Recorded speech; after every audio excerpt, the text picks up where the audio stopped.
굿모닝 인포맥스 국제뉴스 워싱턴으로 이어가 보겠습니다. 이 시간 선재규 선임기자와 함께합니다. 어서 오세요. 안녕하세요. 네. 미국의 47대 대통령 도널드 트럼프 대통령 백악관에 다시 돌아왔습니다. 취임사 한번 요약해 보겠습니다. 어떤 내용 중점적으로 이야기했습니까? 예상됐던 대로 아주 강한 얘기를 많이 했습니다. 네. 우선 미국이 더는 이용되지 않을 거라는 점을 강조를 했고요. 그리고 또 그 미국을 미워하도록 가르치는 교육을 개선하겠다. 이게 바이든 정부의 어떤 그 정책, 교육 정책에서 완전히 돌아서겠다는 의미입니다. 그리고 이제 이른바 상식혁명 뭐 일으킨다 해서 이제 그 행정명령을 이제 여러 개를 내놓겠다는 걸 예고를 했고요. 네. 앞에서도 지적이 됐지만 국가 비상사태, 이제 에너지하고 국경 부분에서 이제 비상사태를 선포하겠다고 했고, 제조업 강국으로 돌아간다. 그다음에 이제 액체 금이 우리 발밑에 있다. 이제 석유. 화석연료 네. 그 개발을 계속 독려하겠다는 점을 밝혔고요. 네. 이제 가장 관심이 이제 관세 부과였는데 대외 수입청 신설한다는 얘기는 했습니다. 그런데 이제 관세를 매기겠다까지만 얘기를 했습니다. 사실 그 동안에는 취임 첫날 중국에는 최대 60%, 그다음에 보편 관세 모든 수입의 20% 얘기를 했었는데 그 얘기는 안 했습니다. 이 부분 그러니까 관세를 부과를 하는데 관세 오늘도 굉장히 강조를 했습니다. 그렇지만 허나 즉각 부과를 하진 않겠다라는 부분이 오늘 뭐 달러와 가치에도 상당히 그렇죠. 영향을 많이 줬고 굉장히 좀 시장의 주목을 이끌었던 부분인데 언론사 반응도 한번 짚어주시죠. 네, 그리고 이제 기후 위기 탈퇴하겠다는 얘기를 했고 네. 여기 대해서 이제 뭐 유엔 쪽에서는 예상을 한 것 같습니다. 그러면서 유엔 대변인 얘기가 미국 지방 정부하고 기업들에 기대한다. 네. 그러니까 중앙 정부가 그럴 줄 알았다는 식의 얘기를 했고요. 외신 반응들도 조금 좀 비판적입니다. CNN은 이렇게 했습니다. 스트롱맨 그런 그 페르소나하고 전능한 대통령 권한을 부각시켰다. 그래서 두 번째 임기가 국내외에 강한 혼란을 야기할 수 있음을 보여준다고 했고요. MBC는 그 트럼프가 자기가 평화와 통합을 만드는 사람이길 그렇게 보여지길 원했지만 과거 불만에 사로잡힌 관점을 버리지 못했다 했습니다. 그래서 그 트레이드 마크처럼 불평을 그대로 반복을 했다고 지적을 했고요. 네. 뉴욕 타임스, 월스트리트, 워싱턴 포스트도 비슷하게 봤습니다. 그 뉴욕 타임스는 무너져가는 미국의 암울한 모습을 부각시켰다. 그래서 대개 대통령들이 취임사에서는 어떤 고결한 주제라든가 통합적인 표현을 주로 하는데 그런 건 거의 없었다고 지적을 했고요. 그리고 워싱턴 포스트는 칼럼니스트를 이제 인용을 해서 전했는데요. 트럼프가 분노하고 복수심을 뒤로하고 통합 메시지를 내기를 기대했는데 역시나였다. 그래서 그의 이기에 대한 사람들의 두려움을 거듭 확인했다. 그런 지적을 했습니다. 네. 그리고 이제 그 로이터가 이런 그 분석을 했습니다. 본인은 평화주의자, 통합주의자를 묘사하려고 애를 썼는데 이전 대통령과는 달리 당파적 성향이 완연했다 하면서 덧붙이기를 심지어는 근처에 앉아 예의 바른 미소를 짓고 있는 바이든을 정면에서 신랄하게 비난했다. 이렇게 또 지적을 했습니다. 그렇군요. 사실 시장에서 굉장히 주목하고 있는 건 뭐 관세 부분을 비롯해서 이 경제 문제, 정책에 있어서 어떤 변화의 바람이 불 것인가입니다. 경제 문제에서 뭐 행정명령이 눈보라처럼 휘몰아칠 것이다. 이런 표현을 하기도 했는데 불공정 무역 관행 교사를 선언하고 앞서서 근데 짚어주셨지만 네. 관세 부과는 좀 보류한다. 이 내용 좀 정리해 주세요. 그 월스트리트저널이 그 취임식 전에 그 트럼프 그 팀의 그 내부 메모를 입수했다면서 전했는데요. 네.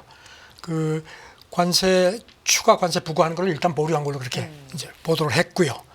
그러면서도 그 교역 상대국의 그 불공정 무역 관행하고 환율 정책 조사하도록 지시하는 내용이 담겨 있다고 했습니다. 그럼 네. 특히 중국, 캐나다, 멕시코가 중점 점검 대상인 걸로 나타났고요. 네.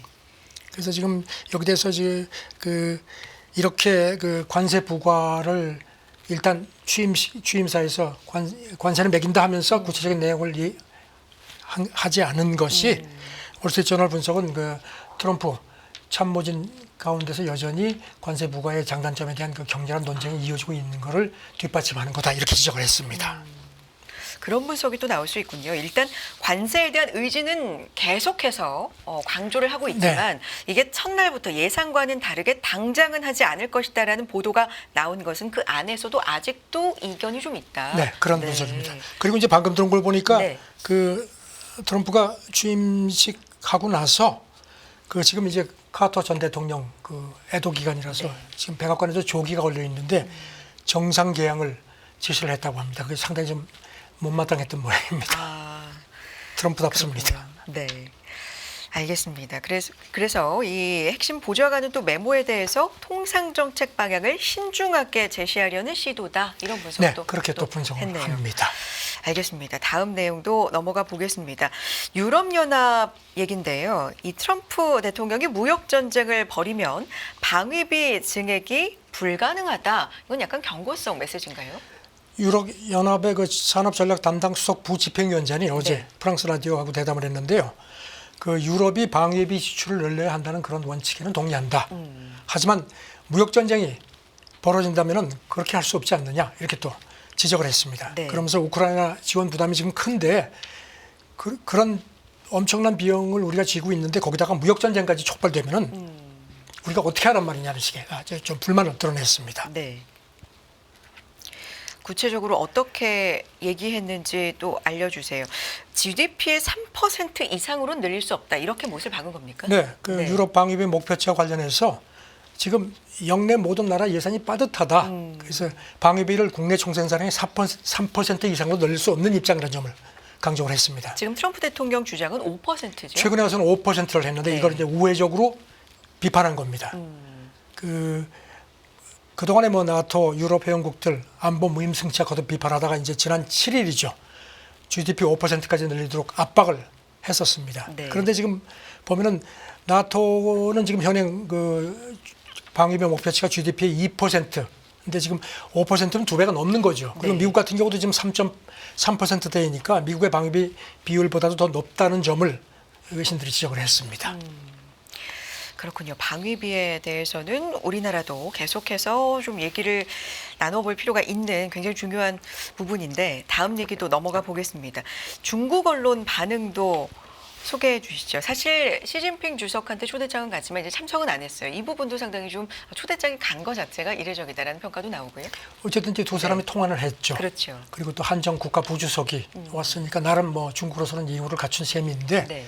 일단 중국 관영 언론들은 미국하고 중국이 그 트럼프 이익에 좋은 출발을 하는 거라는 점을 부각시켰습니다. 그러면서 더해서 더 큰 진전이 있어야 되지 않겠느냐 이런 식의 분석을 했습니다. 네. 그러면서도 대만 문제 이거는 이제 중국의 내정이고 핵심 문제다. 그러니까 여기는 미국이 신중하게 접근해라 이렇게 일제히 지적을 했습니다. 네. 정상 외교가 중미 관계의 뭐 나침반이 됐다 이런 표현도 쓰고 있네요. 인민일보 그 계열 환구시보하고 영문판 글로벌 타임스가 어제 공동 사설을 냈습니다. 네. 거기서 보면 이제 말씀하신 대로 정상 외교가 줄곧 중국하고 미국 관계의 나침판이고 양국 관계에서 대체할 수 없는 선도적 역할을 해왔다. 그러면서 새로운 출발점에서 더 큰 진전이 있어야 한다는 점을 지적을 했습니다. 네. 그리고 이제 환구시보가 여기 더해서 시진핑하고 트럼프가 지난 17일에 통화를 했죠. 그리고 나서 글로벌 투자자들이 중국 주가지수 연동 그 EFT를 빠르게 사들였다. 이거는 전 세계가 중미 관계에 좋은 출발을 상당히 기대한다는 의미 아니겠느냐 이렇게 또 강조를 했습니다. 중국 주가지수 연동 그러니까 중국 이 지수 ETF에 자금이 좀 들어왔다라는 점에 통화 지표에 그렇죠. 네, 이런 점을 좀 주목을 하는군요. 사실 통화를 한 것도 상당히 시장에는 좀 화제가 되고 영향이 있었습니다. 네. 그런데 화상으로 네. 이제 소통을 하는 것도 준비를 하고 있고 취임 100일 이내에 만날 의사까지 있다라는 게 지금 전해진 상황이잖아요. 그렇죠. 그러면서 이제 이 중국 매체들이 바이든의 그 중국 정책은 제로섬 게임이었는데 그래서 중미 관계에 부정적 자산을 남겼다. 그래서 새 행정부가 이걸 교훈 삼아서 강력한 적을 마주한 것처럼 경기하는 그런 구시대의 정책 틀에서 벗어나길 바란다. 그러니까 계속 지금 좀 이렇게 좀 유화 제스처로 보내고 있습니다. 중국 또 다른 언론의 이야기 소개해 주실 부분 있습니까? 관영통신 신화도 뭐 비슷한 얘기를 했습니다. 네. 영문 논평을 냈는데요. 중미 관계를 올바르게 유지하라는 게 이제 제목인데 그 새로운 출발점에서 양국 관계를 발전시키기 위해서 노력해야 한다는 점을 했고요. 그러기 위해서는 견해차는 당연하지 한데 중요한 거는 이걸 적절히 관리하는 거다 이렇게 지적을 했습니다. 네. 그러면서 향후 서로의 핵심 이익하고 주요 관심사를 존중하며 지금의 문제를 건설적으로 풀어야 한다 하면서도 대만 문제는 이거는 우리 문제니까 타치하지 마라. 인민일보도 같은 지적을 했습니다. 대만 문제에 대해서는 뭐 확실하게 손을 긋는 입장입니다. 네. 대만 문제에 대해서 신중함을 요구하는 중국 언론들의 이야기가 또 많이 눈에 띄네요. 다음 얘기 넘어가 보겠습니다. 트럼프를 두고 이제 스트롱맨이 귀환했다 이런 표현을 쓰기도 하는데 또 다른 스트롱맨으로 불리는 푸틴 네. 축하 메시지 전했죠. 푸틴도 그 러브콜을 계속 보냅니다. 네. 러시아 관영 언론이 전한 걸 보면 어제 그 국가안보회의 화상회의를 했는데 푸틴이 그 트럼프 2기 취임을 축하한다 하면서 우크라이나 분쟁에 대해서 새로운 미국 행정부하고 대화하는데 우리는 항상 열려 있다고 강조를 했습니다. 네. 그리고 이제 그 우크라이나 그 지역에 사는 모든 사람의 정당한 이익을 존중하고 그걸 기반으로 해서 항구적 평화, 그러니까 휴전이 아닌 그런 걸 달성하는 게 목표가 되어야 한다. 그러면서 덧붙이기를 가장 중요한 건 위기의 근본 원인을 제거하는 거다. 이게 이제 나토 동진 얘기를 하는 거죠. 그렇게 얘기를 합니다. 그러면서 덧붙여서 이제 새로운 미국 대통령하고 그의 팀이 이렇게 얘기를 했다.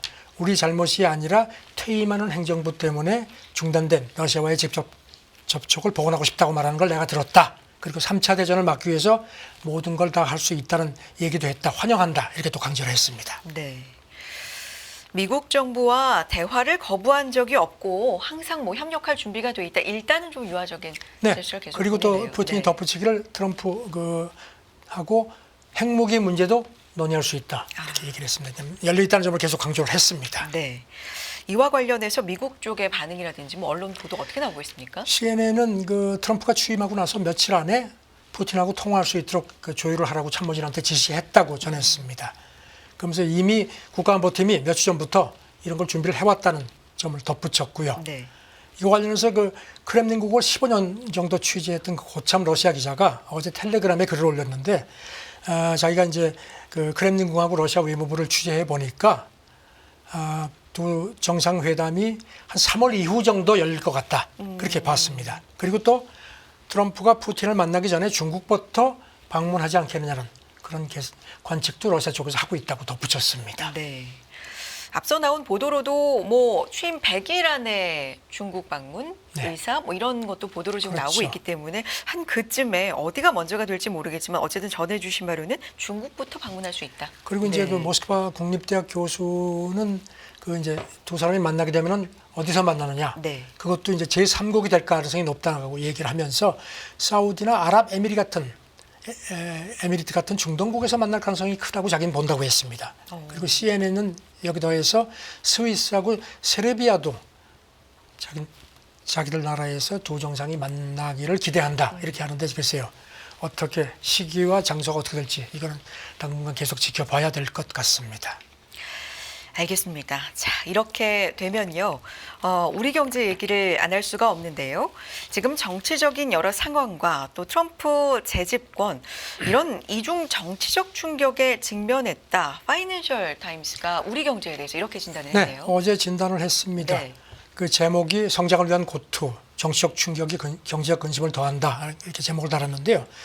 한국이 아시아 4위 경제국인데 그 원화 가치 하락이라든가 성장 둔화 이런 것들이 지금 이제 이미 조금 어려움을 겪고 있는데 여기다가 정치적인 부담까지 가세됐다고 상기시켰습니다. 네. 어제 사실 한국은행이 올해 성장률 전망치를 1.6%에서 1.7%로 하향 조정될 것이다. 뭐 이런 판단을 했습니다. 여기에도 굉장히 정치적인 불확실성을 주된 이유로 좀 꼽았는데요. 그 파이낸셜 타임스가 그러면서 이제 트럼프 보호주의 무역하고 이민 정책이 미국 인플레를 이제 끌어올릴 가능성이 이제 제기가 되는데 그렇게 되면 연준이 더 매파가 되지 않겠느냐. 그러면은 원화하고 한국 성장률에 더 압박이 가해질 거다 이렇게 내다봤고요. 네. 그리고 이제 덧붙이기를 한국 기업들이 반도체하고 배터리 공장을 지으려고 이제 미국으로 대거 몰려가서 작년 같은 경우에 한국이 미국의 최대 투자국이 되긴 했는데 하지만 한국 상품이 훨씬 더 많이 미국에 들어갔기 때문에 그 대미 무역 적자가 오히려 더 확대됐다는 겁니다. 그래서 이게 트럼프의 오랜 골칫거리이기 때문에 이것도 엄연한 걸림돌이 되지 않겠느냐 이렇게 내다봤습니다. 그러니까 우리 입장에서는 대미 무역 흑자를 보는 이런 부분이 트럼프 그렇죠. 대통령에게는 좀 오랜 골칫거리였다. 이런 표현을 지금 쓰고 있는 거군요. 한국 정치 혼란과 관련된 얘기도 했죠. 그러면서 이제 그 트럼프 2기 행정부에 대한 네. 그 로비 시도 같은 것도 이제 뭐 일본 등에 비해서 훨씬 한국이 좀 이런 정치적인 혼란 때문에 조금 처진다는 거죠. 그러면서 한국의 구조적 경제 현안에 대응한 능력도 지금 국내 정치 위기 때문에 마비가 됐다. 이렇게 파이낸셜 타임스는 진단을 했습니다. 네. 그러면서 이제 원화 약세, 그다음 정치적 불안정 때문에 소비자하고 기업 신뢰가 약화됐고 주요 수출에서도 지금 중국의 저가 공세에 시달리고 있다는 점을 상기시켰습니다. 특히 한국의 주요 성장 동력이 반도체 개발 생산인데 이것도 중국이 지금 빠르게 치고 올라온다. 이런 점도 덧붙였습니다. 네. 사실 밤사이에 당장 어떤 관세 조치를 취하진 않을 것이다라는 보도가 나갔을 때도 시장에서 이런 분석이 많이 나왔습니다. 상대는 트럼프다. 네. 이게 뭐 당장에 하지 않을 것이다라는 보도가 나간 거기 때문에 그렇죠. 트럼프 같은 경우는 그거 아니다. 사실이 아니고 가짜 뉴스다라고 얘기하면 시장은 또 거기에 반응할 수 있기 때문에 항상 좀 긴장을 놓치지 말아야 된다는 분석이 일각에는 있었거든요. 그러니까 그 정도로 금융시장은 어떤 트럼프의 취임에 좀 긴장을 하고 있다. 뭐 이렇게 봐도 무방할 것 같고요. 지각 변동을 예상한다는 분석도 있네요. 일단 뭐 첫날부터 지금 행정명령 마구 쏟아내는 상황이니까요. 네. 그래서 지금 글로벌 금융시장도 상당히 긴장을 하는 모습입니다. 그래서 이제 이런 그 관세, 물론 이제 관세는 조금 좀 주춤하는 모습이고, 하지만 이제 이민 정책은 뭐 예상대로 아주 강하게 지금 몰아붙이기 거를 뭐 분명히 했고요. 그다음에 달러가 조금 주춤하지만 강세가 이지고 있고, 그다음에 인플레 같은 것도 지금 뭐 쉽게 가라앉지 않을 전망이고요. 그다음에 이제 미국 제품 해외 판매도 이렇게 관세와 연계되면 아무래도 좀 영향을 받을 수 있다는 여러 가지 상황을 금융시장이 우려를 한다는 겁니다. 그래서 바클레이스는 S&P 500 그 지수 수익률이 전반적으로 좀 부진하지 않겠느냐 이렇게 내다봤습니다. 그렇군요. 그런데 이 트럼프 대통령 자체가 사업가 출신이기도 하고 이 주가라든지 이런 부분도 좀 신경을 시장에 민감하죠. 쓰고 있는 사람이기 때문에 그래서 이건 좀 의견 좀 분분할 것 같은데 일단 모건 스탠리 분석 좀 구체적으로 전해 주실까요? 여기서는 이제 행정명령의 그 실행 속도라든가 강도에 대해서 네. 빠른 발표와 느린 이행이 되지 않겠느냐 이렇게 봤습니다. 그러면서 트럼프가 강하게 나가는 것 같지만 상대국들이 좀 적응할 수 있는 그런 기간을 슬그머니 제공할 가능성이 크다는 겁니다. 다만 이제 트럼프가 예상과는 달리 강하게 계속 밀어붙일 경우에는 단기 국채 금리가 급등하고 특히 위안하고 캐나다 달러하고 멕시코 페소와 가치가 크게 떨어질 것 같다는 그런 관측도 했고요. 네. 그래서 지금 그런데 이제 현재 시장 가격이 이런 유형의 공제 가능성을 그렇게 많이 반영하고 있지 않다는 겁니다.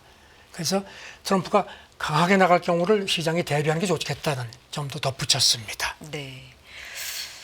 빠른 발표, 그러니까 굉장히 좀 초반부터 공세를 해 나가는 것처럼 하지만 일단 적응할 시간을 줄 수도 있고, 그렇죠. 네, 협상 카드란 얘기도 공교연이 계속해서 좀 나오고 있는 상황이고 시장에는 선반영이라는 것도 있기 때문에. 그래서 작년 네. 그 초기 행정명령이 뭐 이제 이미 이제 윤곽이 드러났지만 금융하고 에너지 분야에 이제 집중될 것 같다는 관측들이 많고요. 그래서 이제 에너지 그 시추 확대, 아까 말씀하신 그 드릴 베이비 드릴 네. 이거를 이제 강조를 했고요. 그렇게 되면 이제 미국의 에너지 업계가 이제 수혜를 본다는 거고요. 그다음에 암호화폐 국가 우선순위 얘기도 이것도 암호화폐 업계는 호재다. 그런 점을 또 지적을 했습니다. 아무래도 규제 완화 쪽으로 비중이 더 크게 실릴 거라는 점을 거듭 지적을 했습니다. 사실 취임식을 앞두고 비트코인 가격이 10만 9천 달러도 돌파하면서 사실 사상 최고가를 또 기록하기도 그렇죠. 했거든요. 이 암호화폐 쪽으로도 좀 주목을 하고 있다라는 부분까지 짚어봤습니다. 또 다른 얘기 좀 해볼까요? 인플레 얘기입니다. 사실 물가 얘기도 했어요. 물가를 잡으면서 관세는 부과하고 뭐 이런 얘기를 오늘 강조했는데 네. 사실 의지는 알겠는데 이게 양쪽으로 가능한 건가라는 거에 대해서는 여전히 좀 물음표가 달릴 것 같아요. 그래서 이제 월스트리트저널이 그 지난주에 그 월가 실문 경제학자 한 73명을 대상으로 조사를 해봤더니 올해 말에 미국의 인플레 전망치가 평균 2.7% 정도로 전망이 됐다는 겁니다. 이게 지난 10월에 직전 조사를 했는데 그때는 2.3%였으니까 0.4%포인트가 올라갔습니다. 네. 그리고 내년 말 같은 경우도 인플레 평균 전망치가 2.6%, 그러니까 지금은 2.3%인데 이것도 0.3%포인트 상향 조정된 걸로 그렇게 관측이 됐습니다. 네. 지난해 12월 CPI 뭐 비춰 보면 일단 흐름 같은 경우는 뭐 둔화하고 있다 이런 거지만 그렇죠. 둔화는 네. 이어지는데 조금 둔화세가 좀 주춤한다는 네. 거죠. 그렇게 되면 이제 올해 말 같은 경우에 이렇게 이 0.4% 포인트가 올라간다고 가정을 할 경우에 평균 미국 가구당 들어가는 비용이 한 $600가 더 들어갈 것 같다고 전망을 했습니다. 네. 서민 가계 부담을 낮추겠다고 했는데 이거는 이제 거꾸로 가는 거죠. 트럼프의 이런 정책 자체가 인플레에 무조건 이렇게 큰 영향을 미치는 요소는 아니겠죠. 이것만은 아니겠죠. 예. 분석도 그렇게 말하고 그러면서 있죠. 저널이 네. 상기시킨 게 작년 그 직전 조사 때 같은 경우에 인플레 전망치가 애초 그 2.5%로 제시됐지만 이제 실제는 이거보다 높게 나타났다는 겁니다. 그러니까 네. 트럼프 그 복귀가 월가의 인플레 전망치 상향에 유일하게 영향을 미치는 요소는 아니라는 점을 지적을 했습니다. 네. 또 어떤 조사 있었습니까? 그다음에 이제 관세 그러니까 전망에 대해서 조사를 해보니까 이 사람들이 예상한 게 중국에 대해서는 지금 트럼프는 60% 이상을 얘기를 했는데 한 23% 정도. 그다음에 나머지 국가 보편 관계에서는 이제 20% 최대 얘기를 했는데 이것도 한 6% 정도가 되지 않겠느냐 이렇게 봤습니다. 네. 자, 그래서 모든 수입품에는 뭐 10%에서 20% 보편 관세, 중국 제품에는 60% 이상을 이제 공약은 했었는데 그거보다는 이런 좀 부분도 낮게 네. 봤고요. 그리고 이제 올해 미국 성장률 전망치는 조금 좀 높게 봤습니다. 종전에는 1.9%인데 2%로 소폭이지만 올렸고요. 앞으로 12개월 안에 침체가 나타날 가능성은 22%, 그러니까 2022년 1월 이후에 가장 낮은 걸로, 그러니까 미국 경제를 조금 낙관하는 걸로 나타났습니다. 알겠습니다. 트럼프 대통령 취임식 이 첫날이니까요. 관련된 얘기 좀 더 이어가 보겠습니다. 무도회가 3개가 열린다면서요? 네. 상당히 좀 주목을 받는데 특히나 스타라이트 무도회 이건 상당히 뭐 VIP 친분이 있고 이런 사람들만 참석한다고 지금 또 뭐 알려져 있고. 한국 정치계 네. 인사들도 워싱턴에 많이 가 있죠. 그렇죠. 그 취임식 티켓이 한 22만 장 정도가 여러 경로로 발송돼서 이제 취임식 티켓을 받는 것도 상당히 이제 어떤 의미에서는 좀 선택받은 건데 지금 그 보면은 무도회 네. 참석 이게 진짜라는 겁니다. 네. 말씀드린 것처럼 3가지가 있는데요. 그 사령관 무도회하고 자유의 취임 무도회 그리고 이제 스타라이트 무도회가 3개인데 물론 이제 트럼프 부부가 모두 다 참석을 하는데 이 중에서 스타라이트 무도회가 가장 엑기스라는 겁니다. 그야말로 아주 소수의 사람들만 참석을 하는데 지금 이 세 무도회에 초청된 한국 기업인은 지금 워싱턴 그 연합뉴스 워싱턴 지국이 전한 거 보면 정영진 신세계 그룹 회장하고 류진 황경련 풍산그룹 회장이죠. 그다음에 김성집 베이스 회장 3명인데 이 스타라이트 무도회에는 정영진 회장 부부가 참석하는 걸로 그렇게 전해졌습니다. 스타라이트 무도회 같은 경우는 좀 사교 모임 성격이 그러니까 강하다. 그야말로 이렇게 미국 알려져 국내외 있는. 아주 유력 정재계 인사들만 참석을 하는데 여기 이제 참석을 한다는 건 이제 트럼프하고 직접 대면한다는 의미이죠. 기억하시겠지만 이미 지난달 중순 말하라고 해서 그 트럼프 주니어, 그러니까 정 회장이 트럼프 주니어하고 절친으로 돼 있죠. 네. 그래서 이제 해서 그때 만났죠. 그러니까 이제 다시 만나게 될 가능성이 높다는 겁니다. 네. 지금 아시다시피 한국의 그 정치적인 상황 때문에 이제 대미 뭐 공식 창구가 좀 전 같지 않다는 얘기들이 그렇죠. 많은데 그래서 이제 네. 이런 게 민간 교류의 어떤 장이 되지 않겠느냐는 관측도 있는데 정 회장 당사자는 뭐 이거는 뭐 굉장히 아주 몸을 낮추고 있습니다. 사실 이번 취임식이 야외에서 이 한파로 인해서 실내로 바뀌면서 우리 쪽에서 이 참여한 인사들 같은 경우는 동선 자체가 좀 제한될 가능성 이런 것도 제기가 됐잖아요. 아까 말씀드린 게 22만 장 정도 초대권이고 이제 그랬는데 지금 갑자기 북극 한파 때문에 이제 안으로 되니까 그 취임식은 그 의사당 중앙홀 로터스 해서 한 600명 정도만 참석해서 했으니까 거기는 뭐 못 들어갔고요. 그리고 이제 옮겨서 그 인근에 있는 캡ιτol 아레나 여기는 이제 2만 명 정도 수용하는데 그러니까 이제 22만 장 중에서 2만 장이 이제 선택이 돼야 되는데 이제 그게 어떻게 되는지는 모르겠는데 네. 지금 취임식 준비위원회 얘기는 미국 시민권자 우선이다. 그래서 지금 자칫하면 그 취임식 초청돼 가지고 워싱턴 D.C.에 가 있는 그 한국 정재계 인사 중에서 트럼프를 직접 보지 못할 그런 케이스도 있을 수 있다는 관측입니다.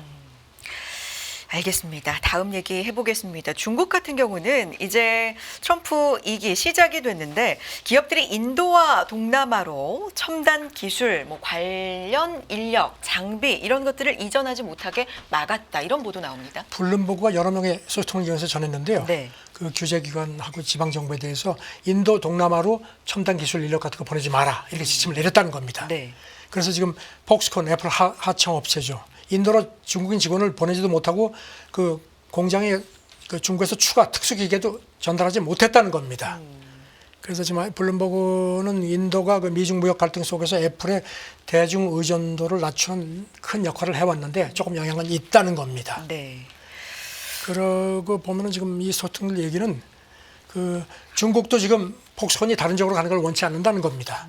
그래서 지금 이제 이런 그 장비를 이제 꼭 보내면 왜 보내느냐 아주 꼬치꼬치 캐묻는다는 겁니다. 그래도 지금 그 월가 쪽 관측은 트럼프 1기보다 트럼프 2.0에 대해서 외국 기업의 엑소더스가 한층 더 심해질 거다. 특히 기술 기업들이 더 많이 중국에서 빠져나갈 것 같다는 겁니다. 네. 이렇게 되면 이제 시진핑이 이른바 신전략 산업의 전기차, 태양광 분야도 있는데 이런 것들도 영향을 받을 수가 있다는 거죠. 일단 동남아 쪽도 지금 이렇게 규제를 하는 모양인데 특히 베트남, 말레이시아, 태국 여기는 지금 이제 중국에서 나오는 그 외국 기업들이 공장을 옮기려고 하는 지역이죠. 네. 그러니까 이제 이런 식으로 미리 대비를 한다는 겁니다. 알겠습니다. 오늘 여기까지 듣도록 하겠습니다. 워싱턴이 오늘은 아무래도 트럼프 2기, 오늘 트럼프 대통령 제47대 미국 대통령으로 공식 취임함으로써 이 관련된 내용이 좀 주를 이루었습니다. 손재규 선임 기자와 함께했습니다. 자세한 내용 고맙습니다. 네, 감사합니다.